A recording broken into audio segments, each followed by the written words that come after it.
Today in kindergarten, I found the perfect book to read before I open my worm jar for you. So, I'm going to read Wonderful Worms by Linda Glaser, pictures by Loretta Krupinski, and then, when I get home, I'll open my worm jar to show you what my worms did in 2.5 or 3 weeks. Wonderful worms. Look at them down here. I have strawberries too, and I know my strawberry plants have worms living under them. Earthworms are fat and wiggly like my fingers and toes. They live where it is cool and dark and damp, where roots spread out like underground trees. Look, there's a little mouse living under there in a burrow. Oh, and here's a little chipmunk. Worms feel sounds with their whole bodies. They feel thunder when I walk. They are wonderful diggers.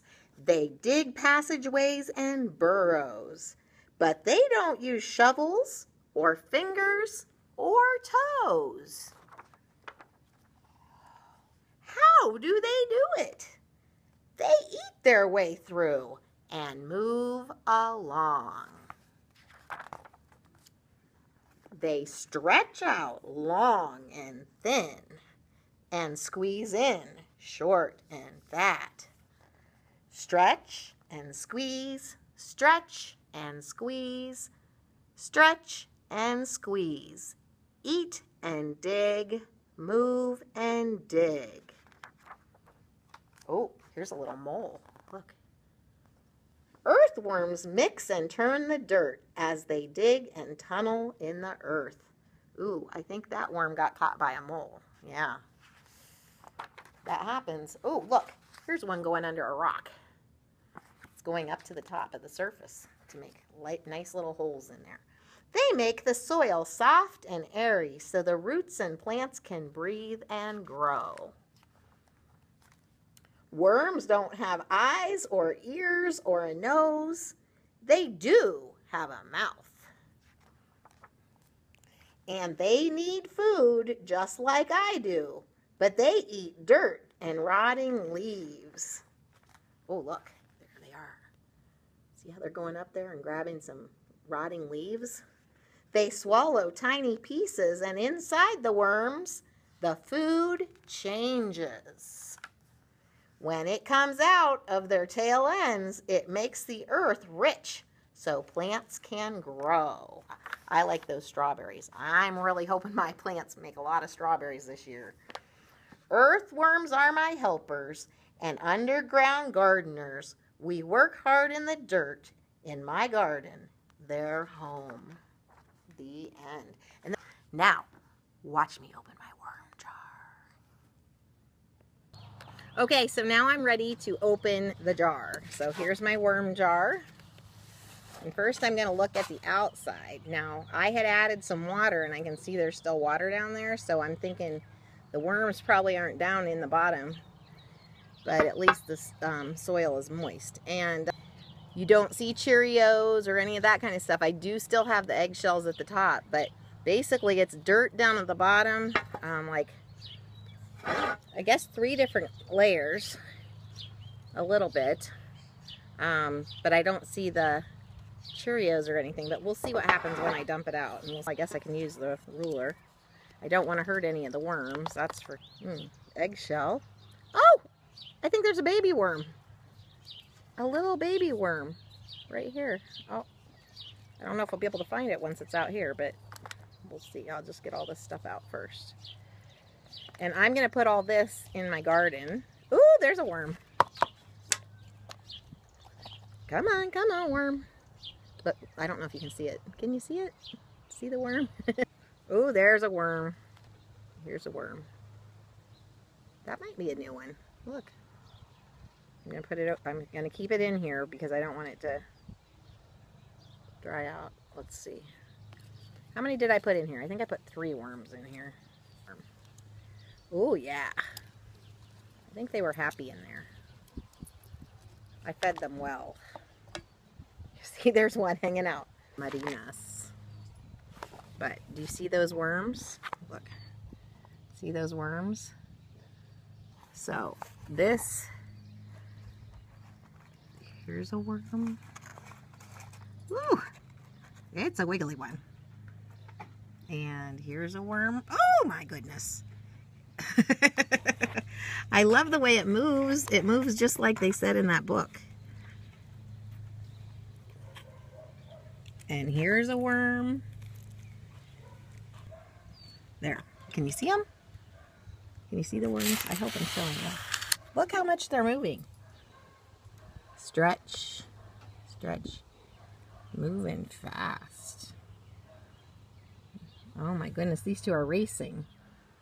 And I'm just going to move them back. See them race? A worm race. Don't worry, wormies. I'm going to set you free in the garden. This worm. Yeah, stretch, stretch, stretch. This worm. Oh my goodness. It's a wiggly one. Oh my goodness. Stretch out. I want to see how big. I think it's going to be 5 inches.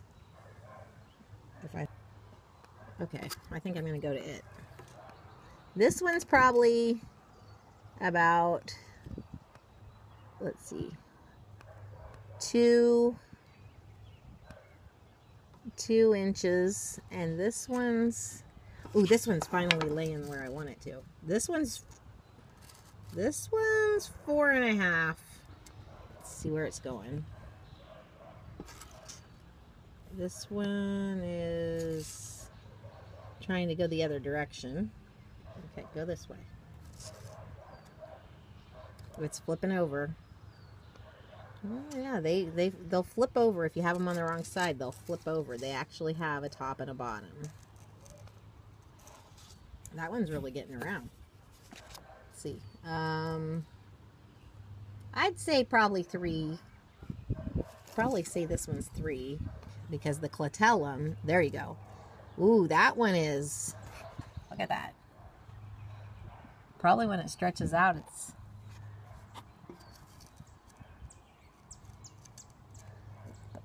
backing up. You can see through that one practically. That is so cool. Okay, how big are you? Go my way. Okay, we'll say that this one is 4 inches. We'll say 4 inches. And this. Okay, so I didn't realize that my video stopped while I was finishing up my worm jar thing. So that's okay. I just thought that now I would do what every scientist should do, and that's evaluate their project or their experiment. If I was going to do it again, I would weigh the worms instead of measuring their length because they're so wiggly that it's hard to get an accurate length. Another thing I would do is I would grind up the eggshells into more of a sand texture than the bigger chunks because in the amount of time that they had to grind it up and recycle it and change it, the pieces of the egg were too big. Another thing that I might try, I had read in a few articles, because there were quite a few articles about worm jars that I had gone through before I did it.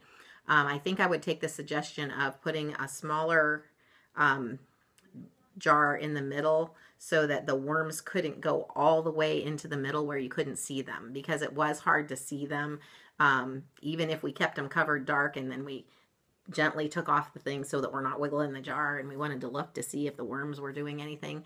Many times we couldn't even find a worm because they were hiding deep down in. If you put, the people that I had read had used a 2-liter bottle and then a 16-ounce water bottle, and they filled the water bottle, I think that's to keep it from caving in, and put it in the middle, and then they put the dirt around it and everything just the same way I did basically, and put the worms in, and that way they could see the worms. So I think I would do that again because I would really like to watch them. I think it's really cool.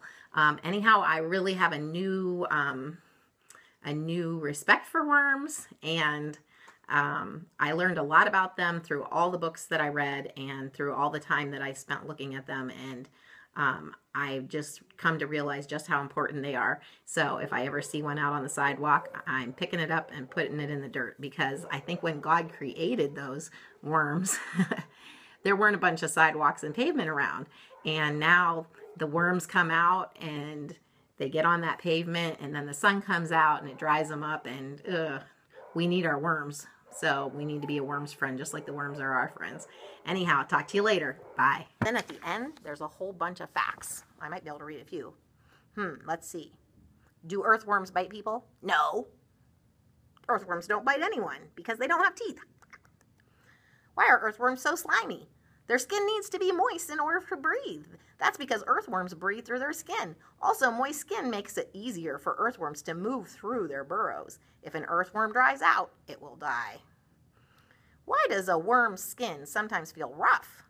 If you gently move your finger along a worm's belly side from tail end forward, it does feel rough. That's because worms have many bristles called setae. These bristles help the worm cling to its burrow when a bird or other creature is trying to pull it out. The bristles also help the worm move inside the burrow. If an earthworm breaks in two, does it really become two worms? No. But if it breaks off close to the head or close to the tail, it won't die. Instead, it will grow another head or tail. However, the shorter broken piece won't grow into another whole worm. How long do earthworms live? They have been known to live more than 10 years, but most earthworms live less than a year. Which animals eat worms? Birds, lizards, centipedes, frogs, toads, turtles, skunks, snakes, gophers, and moles all eat worms. In fact, moles catch earthworms and store them in their own burrows so that they'll have them to eat when they get hungry. Which animal is the most dangerous to the earthworm? People. People who spray insecticides, bug killer poisons on the earth are the biggest danger to earthworms. That's because poisons can kill many acres of worms at one time, and there can be over 1 million earthworms in 1 acre of fertile land. Where do earthworms go in the winter? They go deep down below the frost line and curl up in their burrows. And what is that fat lump on the worm's body? It's called the clitellum. All adult earthworms have one. The clitellum produces a ring-like band after the worms mate. The ring moves forward, collecting eggs, and slips over the worm's head. As it slides off, the ends seal and form a cocoon. Baby worms hatch from this cocoon. Cool! Oh my goodness, there's all kinds of questions. I don't know if I can fit them all. Where do baby worms come from? They come from eggs. The eggs are inside the small round cocoon. They are between 1 and 20 eggs in each cocoon, but often only 1 or 2 eggs hatch. When they hatch, the baby earthworms are thin and white. I heard maybe 4 could come.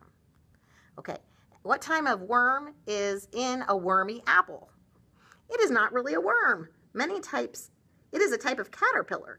There are many insects that are called worms that aren't true worms, such as apple worms, inchworms, tomato worms, and mealworms. You can tell that they aren't really worms because they all have little legs, and they eventually turn into something else, such as butterflies, moths, or beetles. Worms don't have any legs, and they never turn into anything else. They stay worms their whole lives. Are there other types of worms? Yes.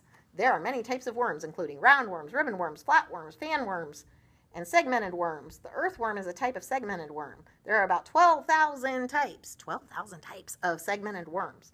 A common one is the brandling, which is used for composting. An unusual one that lives in Australia is the giant Australian earthworm.